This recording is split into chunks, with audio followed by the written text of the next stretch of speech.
17টি বছর ধরে এই সরকারের আমলে আমরা নির্যাতনে ছিলাম, ধান খেতে ঘুমাইছিলাম। কোন আত্মীয় স্বজন ওই সময় আমাদের জায়গা দিতে চাইতো না। কেন দিত না?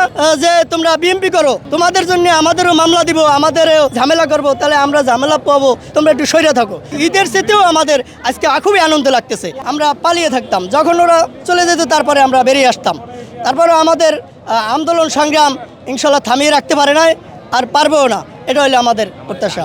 যেহেতু আমরা অনেক সময় ধান খেতেও ঘুমাইছিলাম, আমি অনেক প্রোগ্রামেই কিন্তু কথা বলি যে আমরা ধান খেতেও কিন্তু ছিলাম। কেন? যেহেতু 17টি বছর ধরে এই সরকারের আমলে আমরা নির্যাতনে ছিলাম।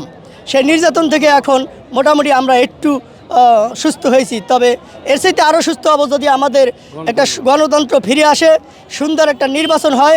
সেই নির্বাচনে যে সরকারই আসুক না কেন, তারই মাধ্যমে আমরা হয়তো ইনশাল্লাহ দেশকে ভালো চলবে, ভালো থাকবে, গণতন্ত্র ফিরে আসবে।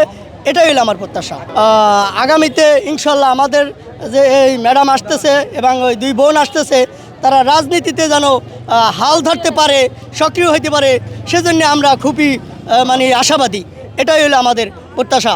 যেহেতু 4 মাস পরে আমাদের মা আসতেছে, তার সাথে আরও 2 বোন আসতেছে, সে নতুন নেতৃত্ব দেওয়ার জন্যই সে আমাদের মাঝে আসতেছে।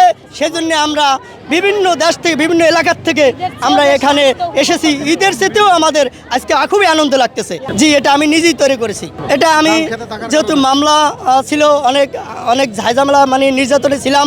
ওই সময় যত ওই প্রশাসনে যখন আমাদের অ্যারেস্ট করতে আসতো, আমাদের বাড়িতে আসলে আমরা পালাবার কোনো জায়গা থাকতো না। যেহেতু কোনো আত্মীয় স্বজন ওই সময় আমাদের জায়গা দিতে চাইতো না। কেন দিত না? যে তোমরা বিএমপি করো, তোমাদের জন্য আমাদেরও মামলা দিব, আমাদেরও ঝামেলা করবো, তাহলে আমরা ঝামেলা পাবো, তোমরা একটু সইরে থাকো। তাহলে কোথায় যাব? যার জায়গা ছিল না। ওই সময় আমরা ধান খেতে যেয়ে থাকতাম। যেহেতু আবার প্রশাসন চলে গেলে আমরা ধান খেতে চলে আসতাম। আসার পরে আমরা ওই আন্দোলন সংগ্রাম করতাম, মিছিল মিটিং করতাম। ওর থেকে আমাদের এই মার্কাটা ধানের শীষ, যেহেতু আমাদের জিয়াউর রহমানই এই ধানের শীষ দিয়ে গেছে, আমাদের শিখে গেছে, এই হাল ধরাই দিয়ে গেছে। আমাদের এই ধান ছাড়া কোনো গতি নাই। এটাই আমাদের প্রত্যাশা। আমরা সবাই খালেদা জিয়া আসছে।